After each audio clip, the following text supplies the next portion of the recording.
Friends with Jesus. First of all, I got to tell you, I've been absent for about, I'm close to 2 weeks, so running late with this video. This is part 3 of wrapping up the near-death experience. And now we're going to go into my beliefs and why I believe the way that I do. But I wanted to take a quick minute just to tell you, to kind of explain. I got busy doing these videos and putting together all these little cute little thumbnails, and how, as you're watching each video, you can see a lot of um, the little title pages and how it's all put together with the music and everything.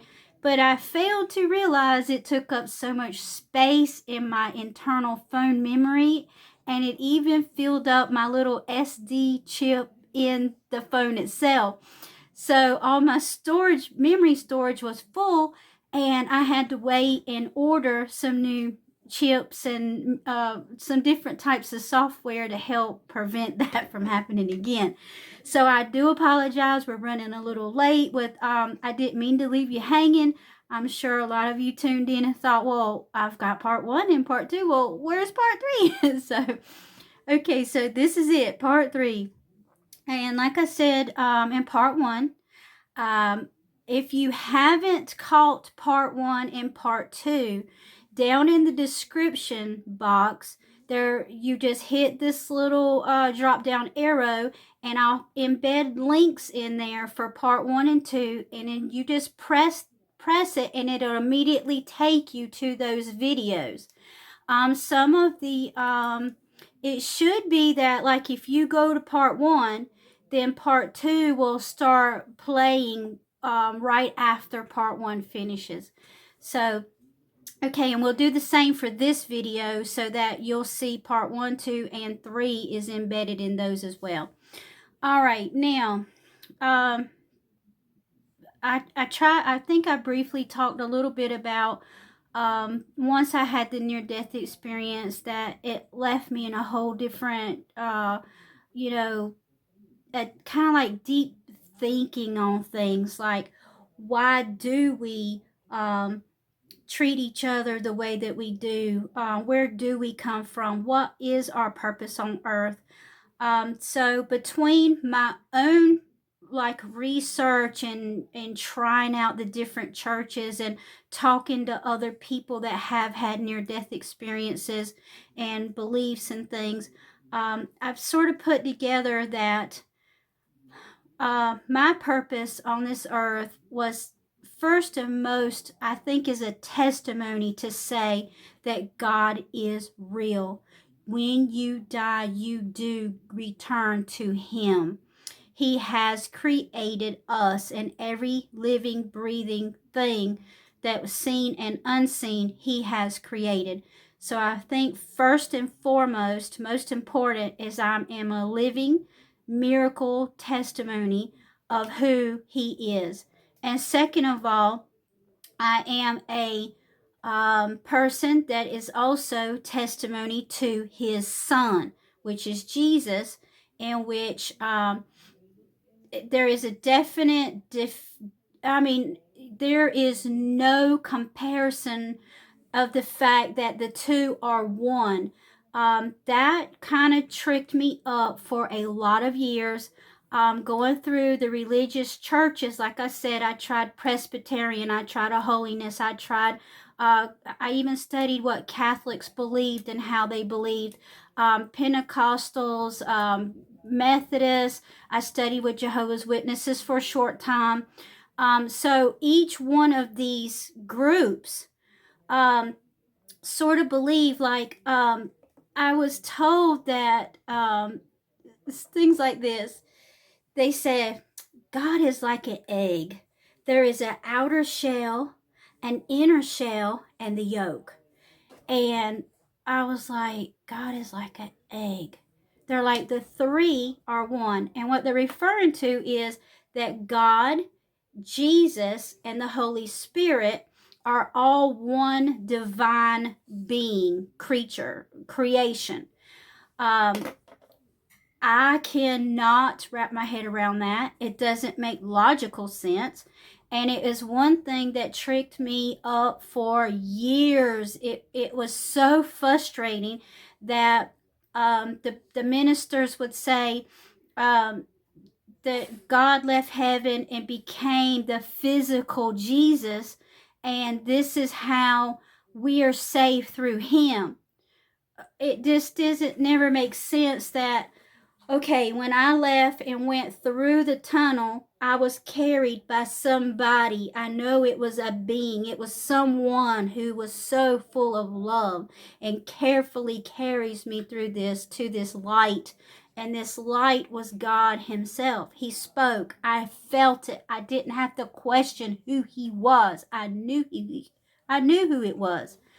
Then with Jesus, it's like you can see him as a man, as a physical being. You can see his love. He's just so over of love. Like, he is excited to see you. He is compassionate to see you. He is comforting to see. He is I don't know how to describe the level of peace when it's like you will never think of a harmful thought ever around the two of them. And the Spirit, the Holy Spirit, I have always felt that it's like this.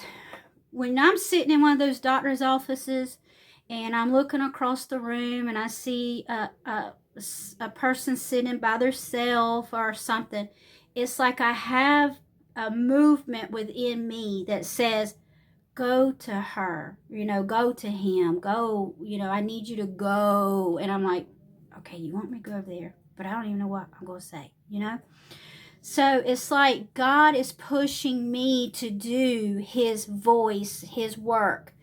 And so sometimes I'll just strike up a conversation, not really sure where it's headed, and then I'll be doggone if it doesn't work out that person will either ask me or be depressed or having a medical issue that I've already faced or dealt with, or has some resource information I can pass on to that person and help save a life that they know.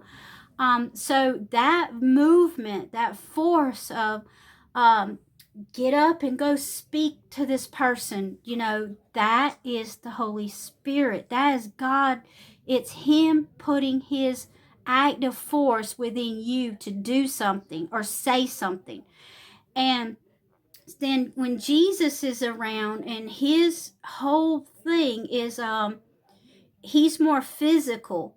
And so when I'm studying the Bible and I see scriptures that say that for example, Jesus's baptism, okay, he was baptized by John the Baptist, and at the time of his baptism, the sky opened up, okay, the dove descended to him, and a voice they heard. Okay, now, if it was God that was in the flesh getting baptized, how did you hear his Father's voice? When he was on the earth and he was leading his disciples and many followers, and he was giving them the hope that don't feel so bad and so helpless, because hope, my kingdom, the hope is on the way. My Father and I have created, and we know that there is an end goal to all this madness that you're enduring right now. He was leaving hope. But every time he even went and prayed to his own Father. So when I read things like that and knowing what I've experienced, it's like I will never, ever say that God and Jesus are the same person. They are very much like when a father is a father to a child on this earth. He is a part of his father, but he is not his father. You see what I mean? So that is one of the beliefs that I strongly am different. And that's why I say I am non-traditional.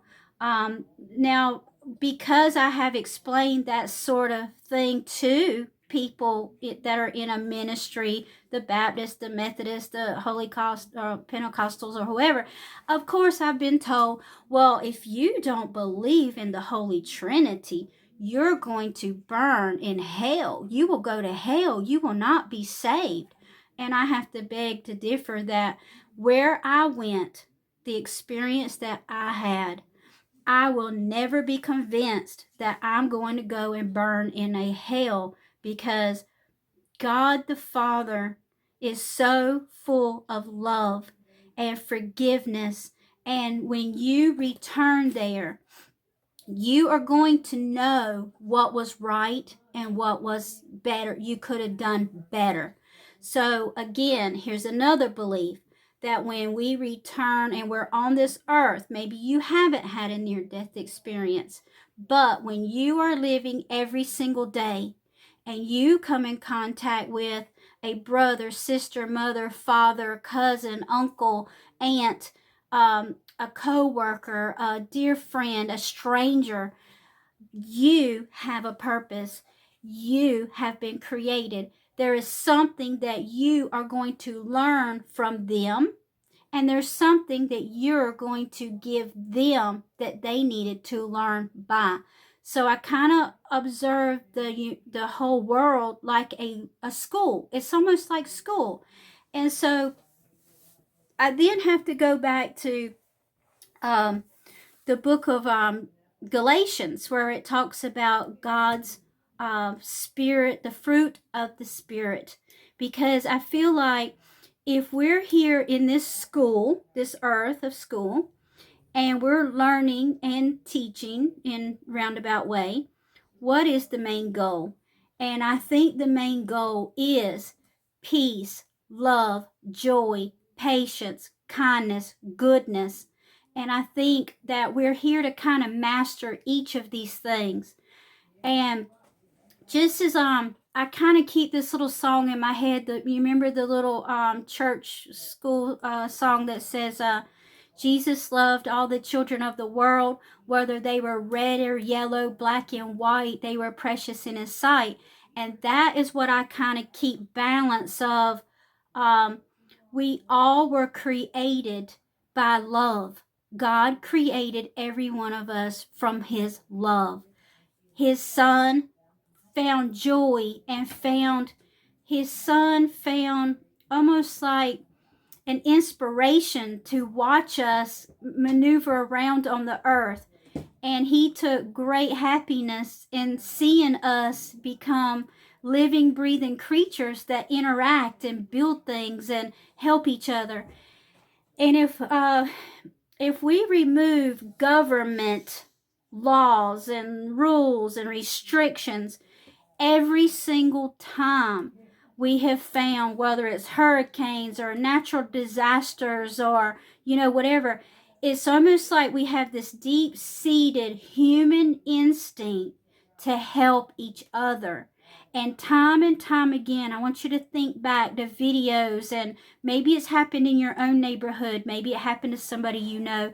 Their house burnt down. Their child has just been diagnosed with cancer. They've missed a lot of work. Their bills are behind. Someone's about to lose the family farm. The whole community band together and help save that farm. Every time, humans stand up to help humans.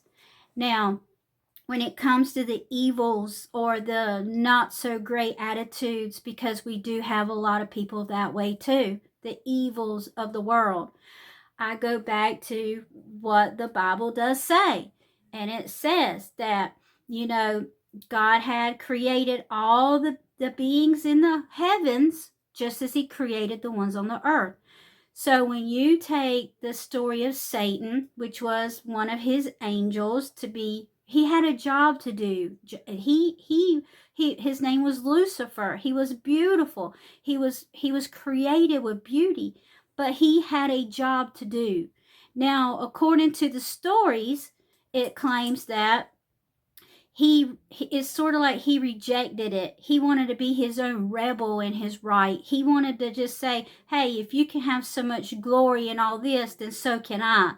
And then when he got cast down to the earth, then this is where we now have a lot of hate and deception.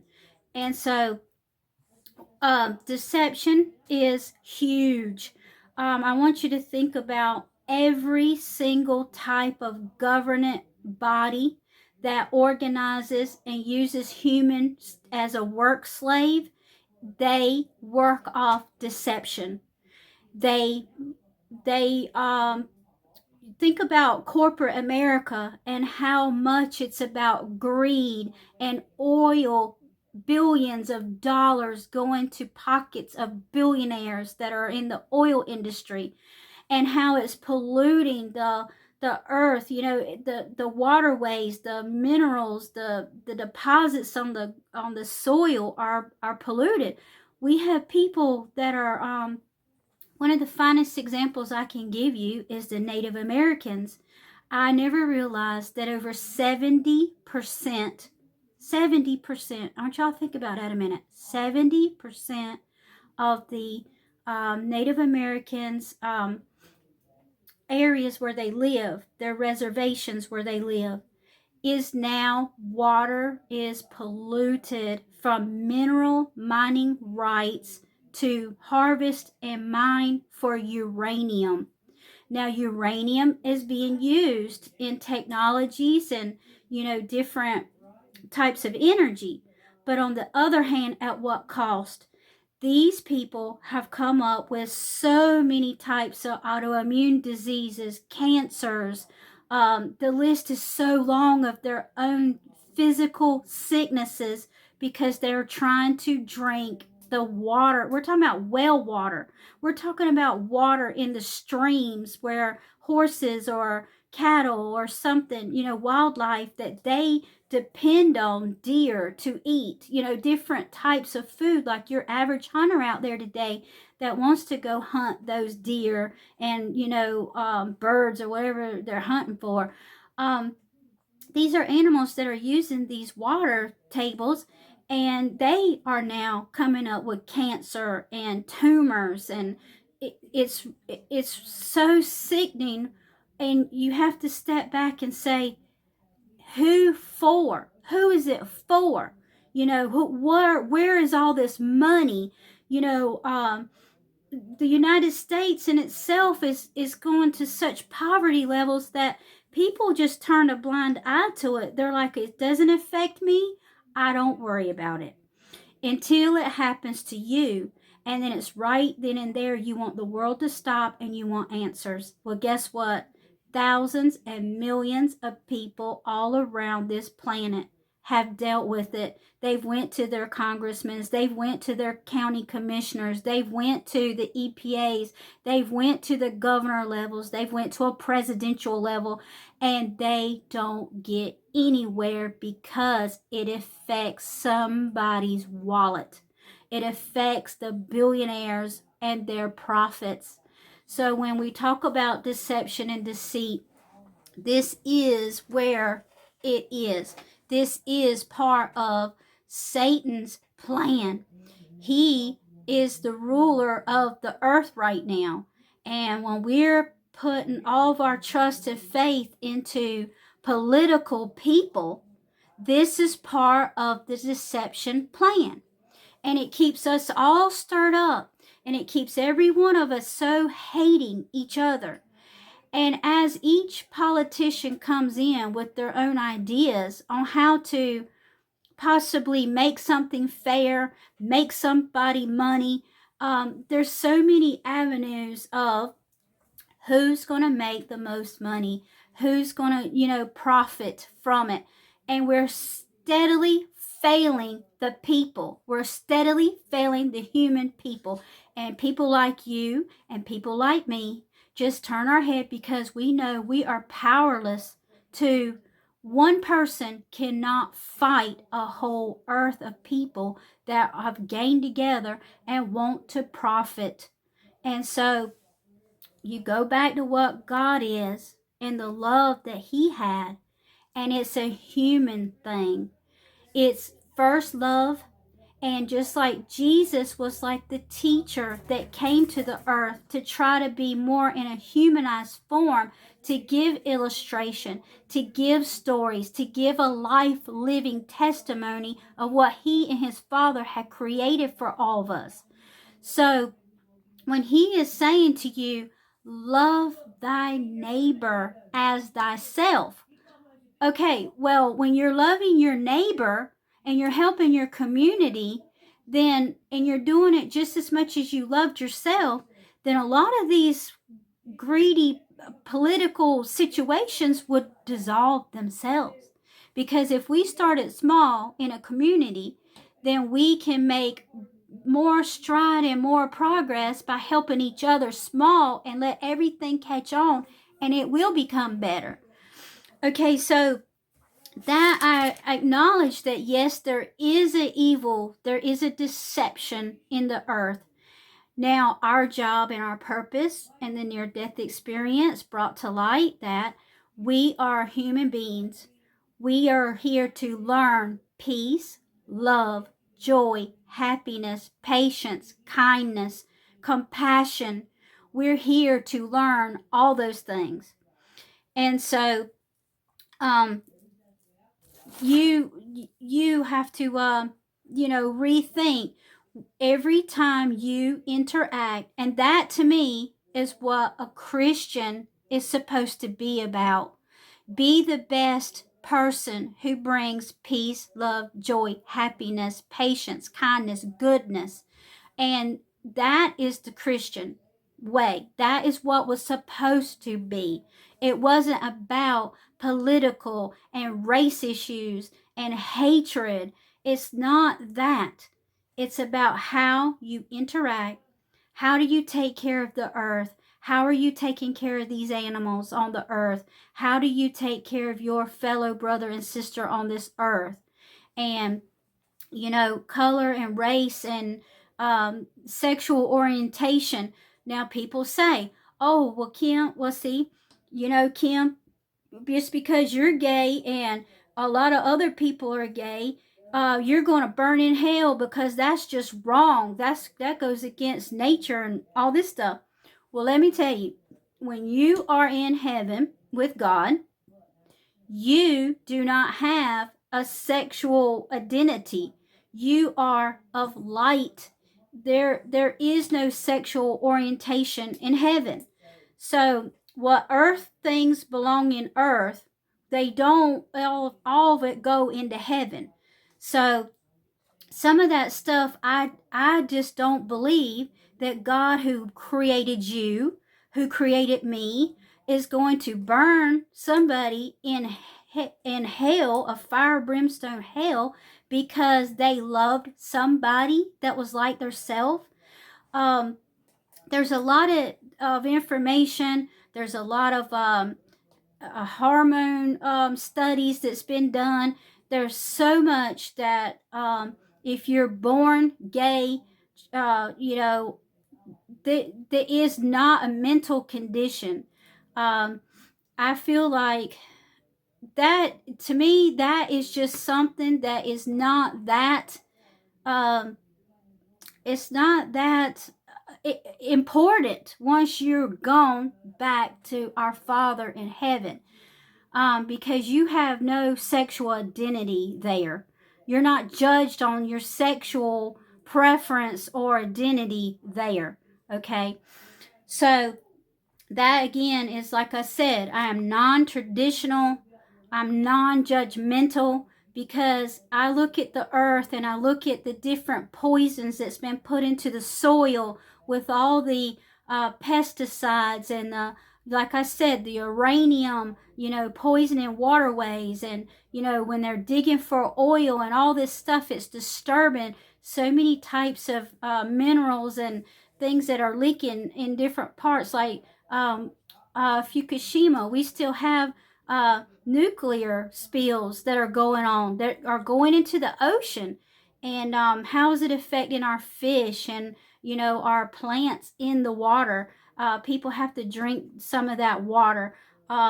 So we don't know. How do we know that it hasn't manipulated some of the hormones or genetics in our bodies. Can you say that it has or hasn't? I can't say that, but I can say that a living, breathing human being that loves God is going to have certain characteristics, just like I talk about the fruit of the Spirit. They're going to live by it. They're going to be good, upstanding people. They're going to be full of love and happiness, and they're going to be helpful to humans, not harmful to humans. And I have seen quite a stomach full of people who claim to be Christian, and they are so full of hate that you can't even sit beside them in a church. So, we have to revalue who we are. Where did you come from? Why do you feel that it's okay to spread hate? Why do you think it's okay to say your race is better than another? Why do you think it's okay to say, I'm not poor, I don't need any help, and I don't need anybody to help me do a thing? Okay, there's people out here that need help. What gives you the right to say that just because you have more material substance that you're a better person than someone who doesn't? So there's so much discrimination on so many levels. And it's time, it's time to refocus on who we are. What is your purpose? Can you take your purpose, like they say, bear the cross for Jesus and walk in his likeness? Okay, well, he was here. I don't recall a time I've ever read where he was prejudiced. I don't recall a time where he ever said, no, you don't come around me because I'm, I don't believe like you. I don't ever recall a time he rejected somebody that needed him or wanted to talk to him or pushed their way through a crowd to see him. I think that he openly and honestly loved without conditions, and that's what we're supposed to do. So, the near-death experience, like I said, my beliefs are different, and I hope this touches a little more on I am non-judgmental. I'm very open to all. My kind of slogan to myself is, well, I try to help everybody that needs me or wants help or I see I could help. I don't try to push my ways, beliefs, or theories on them, not so ever.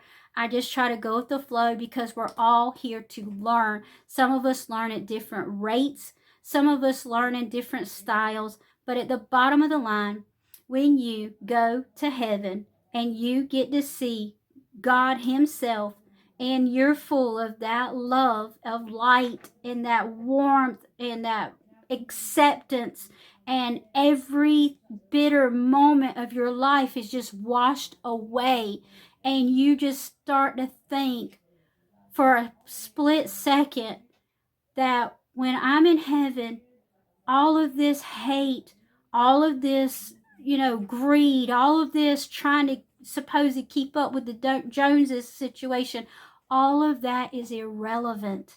That is not even why I was alive to begin with. So I want you to think about that. And my next video, I'm putting together we're going to start talking about, the next several videos are going to start talking about keeping you aware of the deceptions that the governments around the world have put together. There's an elite group that control and manipulate how these deceptions are put together. And the next step is keeping awake and aware of where the deceptions are and how it manipulates us into becoming a mass group of people to be full of hate and arguments, because it keeps our focus pivoting each other into not caring so much of all these high powerful people profiting money off of us. And so we're going to talk about, I've been putting together, it's called Project Bluebeam, and you can start looking it up if you like. But the next video will be about how chemtrails were laid into the skies, and it's used almost like a movie projector. It's our clouds and our sky has been so put with so much chemicals through the chemical trails of planes, that it now is going to serve at some point for Project Bluebeam, and it will actually reflect. They can manipulate images in the sky to make you think Jesus is returning, or make you think that we're having an alien invasion, or possibly one day you're going to see the kingdom of heaven coming down out of the clouds. But I want you to be aware that they can do this. They've been experimenting on it for years, and we're going to talk about that in my next video. So I hope you have a great day. Thanks for tuning in. And I know that your beliefs may be different than mine, and that's okay. But we can still get aware and become the best human that we could be, and do whatever purpose and work that God has created us to do. And we can be happy about it and learn from each other. So that's why we're here. So you come back, and we're going to talk about Project Bluebeam. Have a great day. Thanks for coming.